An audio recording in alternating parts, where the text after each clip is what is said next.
All right. Let's do some individual standouts here. By the way, shout out to Andrew Matshiner. Hope that you're watching the show, and thank you for supporting it. So, Atticus Sappington. Man. How grateful should we be that he's Oregon's kicker right now? The answer is pretty simple.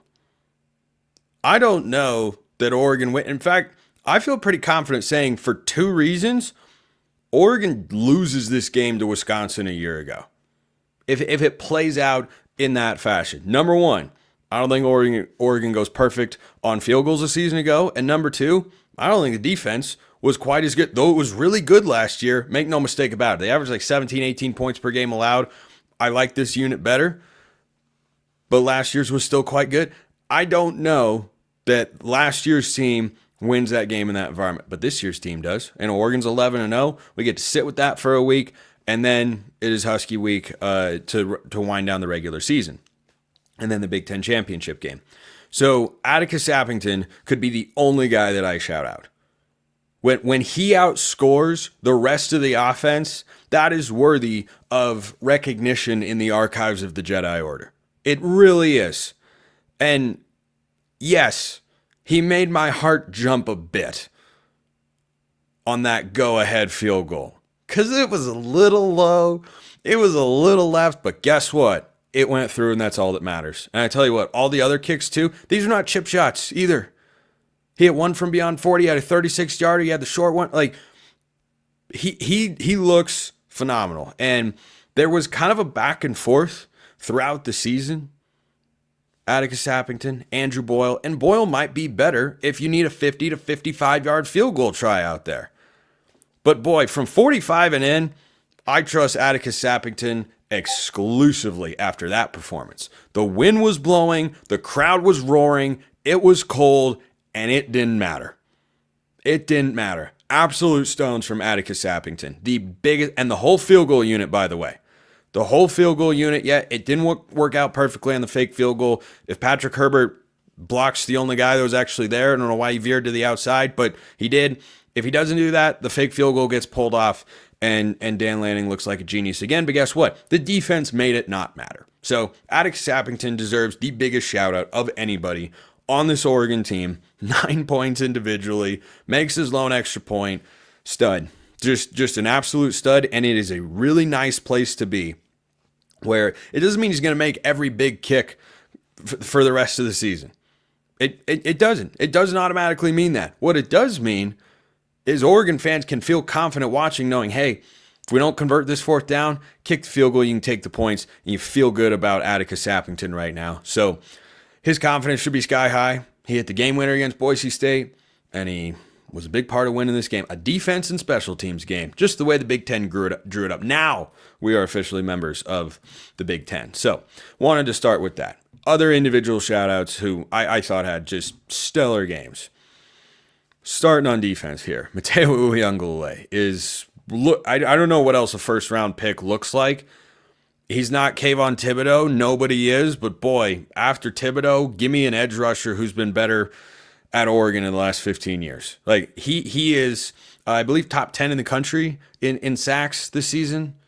Like, he's just everywhere. And he's not a one-trick pony either. He's not someone who just rushes the passer. He's got a good array of moves, but he's really good against the run. He is ridiculously strong. He makes plays in space. He was held 2 or 3 times when it wasn't called. I saw that tweet going around of Oregon got help from the chop block. Yeah, same play. Matayo is clearly being held, and that's how Braden Locke is able to break, contain, and throw the ball down the field. Like, he's just a menace. He's just an absolute menace every single week. Probably his best overall game as a Duck, and his most important one. No Jordan Birch out there.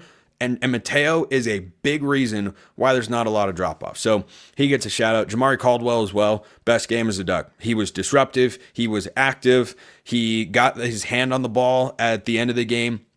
They got popped up in the air, and Matayo makes the game-sealing interception. Like, Derek Harmon was the same guy he always is and drew plenty of attention from the Wisconsin offensive line, and Jamari Caldwell stepped up big time.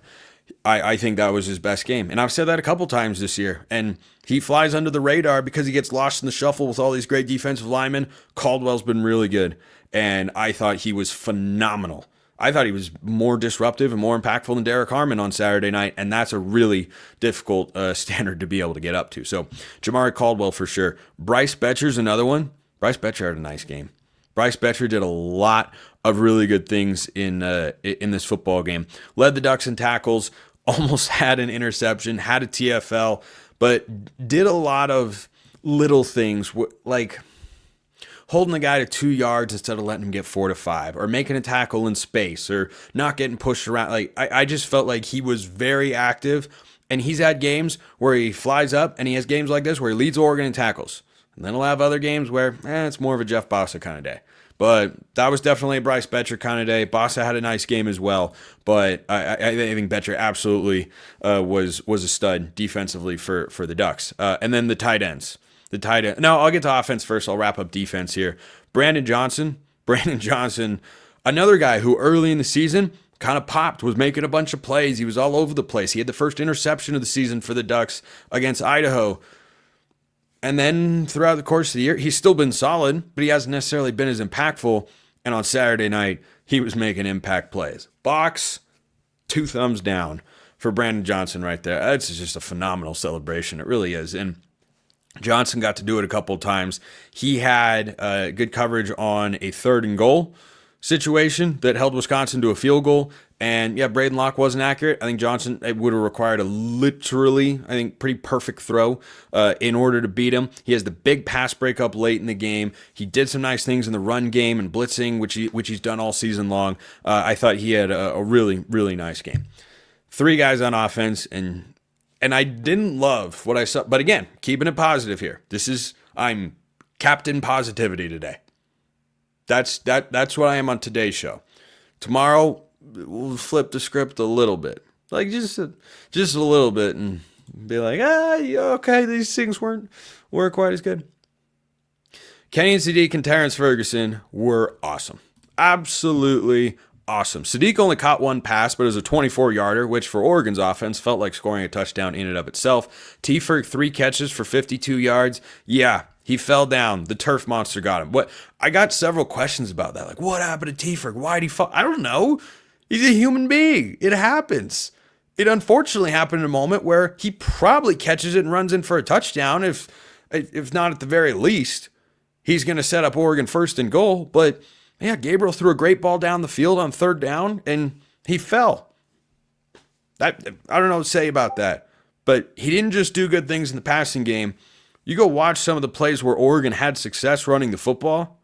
There weren't as many as I would have liked, but it was still a pretty good day for the ground game. Like it was good enough. T-Ferg and Kenyon Sadiq are moving guys around. T-Ferg had the block on the Jordan James touchdown. He pulls around on the counter, and he lead blocks to the outside. He clears the corner, and boom, James scores a touchdown, ties the game. Sadiq and Ferguson both, I think they've been phenomenal blocking so far this season, and they deserve a shout-out for that. And then lastly, Jordan James. After Atticus Sappington, Oregon's offensive MVP. And if you're talking offense, it would be Jordan James, and Sappington is technically, not technically, he's a special teams player. If you want to separate that, that's fine. That's fine. This was a game where Whittington didn't feel like he was quite in the zone or running as well as he has in the last couple of weeks. But boy, Jordan James is the same guy every single week. And Oregon was able to give him some rest against Maryland. Boy, that was on display against Wisconsin. 25 carries, 121 yards, and he was doing a lot of it himself. And the physicality, the explosiveness that he's showing on a weekly basis, boy, he was absolutely huge. On a night where the passing game went kind of dormant, Jordan James was carrying the load. Those are my individual standouts for the week.